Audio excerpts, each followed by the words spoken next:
Welcome back to World Crisis Radio. So again, commenting on the various austerity ghouls, the death panels for the United States coming forward. We've had the Bowles-Simpson last week. This week just ending, we've had the Domenici-Rivlin, and they want to remove even the vestigial elements of dirigism that we still have in the tax code. We need more dirigism, not less. The Kennedy investment tax credit is the classic case. It worked because you got the tax credit if you put money into plant and equipment, machinery, technology, physical production. You couldn't say, I'm claiming the investment tax credit because I made a killing in derivatives here with Goldman Sachs, or I made a killing in Hong Kong on speculation. No, that's not. That's the big difference. That's why the whole Republican rhetoric about job creators is so hollow, because people today who have these wealthy means generally don't create plant and equipment. They'll tell you the rate of return is too low. Fine, if you think the rate of return is too low, we'll increase the rate of return by giving you tax relief, but only if the money goes into actual job creation. And that, of course, has to be documented convincingly. Not derivatives, not speculation in foreign emerging markets. Now, the other thing, the austerity ghouls led by Domenici, who connived to bankrupt the United States, and Rivlin, who seems to be in the kind of the ninth circle of the austerity inferno. She has a national sales tax. Oh, my God. A debt reduction sales tax, 6.5%. So, if you're in California, maybe you're paying a 10% sales tax in California. Surprise, that's going to go up to 16.5%. So it's a value-added tax or something like that. A debt reduction tax. Notice, always regressive taxation. It's always regressive. It's never progressive. It's always cutting into the necessities of the poor and the amenities of the broad middle class, and never touching the super rich, ostentatious luxuries of the top 1% to 2%. The other thing, Rivlin and Domenici, they want to cut Medicare. This is very, very serious. They want a severe limit on Medicare expenditures, meaning that they're shifting massively costs associated with health care, over 65 population, onto the seniors themselves. And again, it's genocide.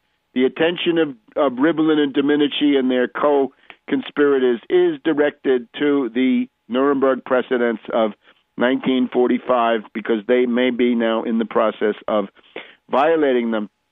I guess it's the Simpson-Bowles, the BS Commission, wants to have Medicare growth capped at GDP growth plus 1%. Well, this is absolutely crazy, because you can't run healthcare based on statistics like that, the change from year to year. So Rivlin Domenici wants to end the employer tax break on health benefits. And that applies to you too. You won't be able to use your pre-tax dollars to buy into your health plan. They're going to rip you off on that one. And there will be higher premiums on Medicare. Right now, I think it's about $100 per month in the most basic form. That will go up. This is all absolutely unacceptable. This is genocide.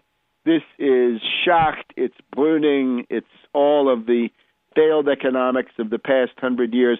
And again, behind both of them, behind the BS, the Bowles-Simpson, and behind the Domenici-Rivlin, who do we have? The shadowy string puller, Peter Peterson, the hedge fund hyena from Lehman Brothers, who has been trying to convince everybody for decades that the real problem of those entitlements, not the speculation and malfeasance and rapacity and predatory practices of speculators and profiteers of the type that he himself represents. A couple of other things.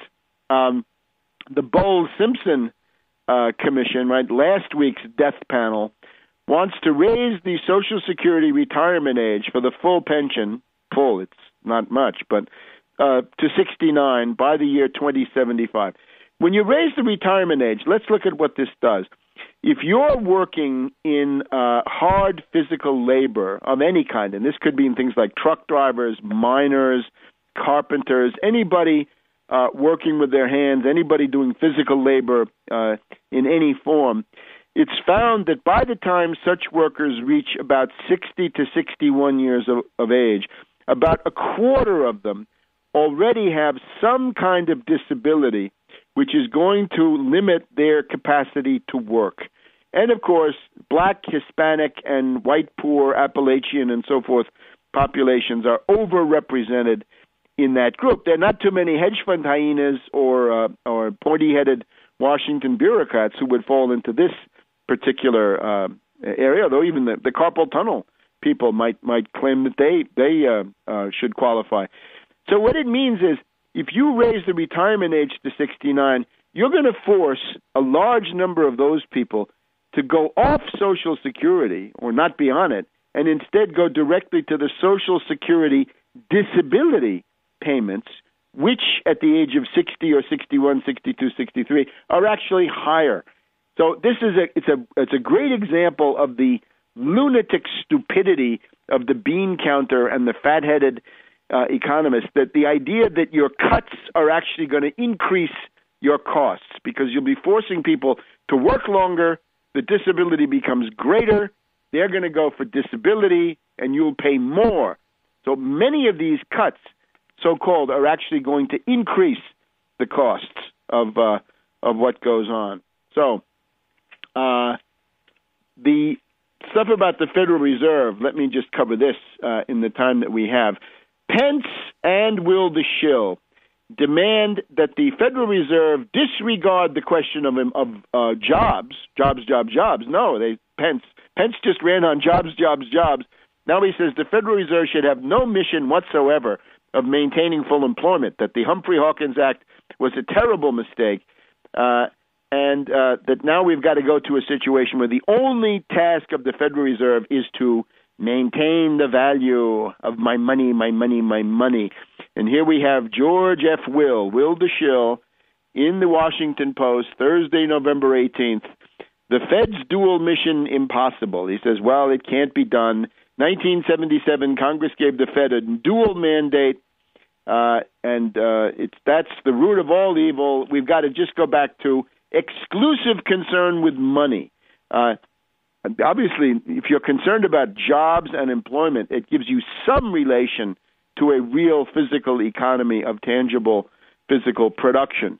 But if you become exclusively interested in the value of money, well, the U.S. dollar in 1929, 1930, 1931, the U.S. dollar was doing fairly well.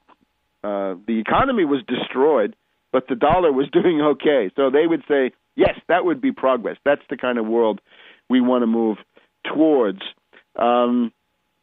We've also got the debate about how Obama could use his emergency powers. And we have a study funded by Soros through the Podesta Group, right? The Center for American Progress. This is about executive powers. Now, this is a person called Neera Tanden is the exponent of this Podesta Center for American Progress. They recommend that what Obama should do is not try to deal with the Congress so much, but to use executive orders through the Environmental Protection Agency to essentially impose caps on carbon, to impose the entire lunatic catalog of radical environmentalist legislation that he couldn't get through the Congress. Well, that is going to lead towards constitutional crisis. Also, don't ask, don't tell. Now, these are not the things you should use it for. You should stop foreclosures. You should take anti-Wall Street measures. Stop foreclosures. Shut down zombie banks. Oust Sheila Bair. Get her out of there. Prevent her from imposing, don't ask, from imposing the too big to fail. So use your executive powers for those things. Back in a minute.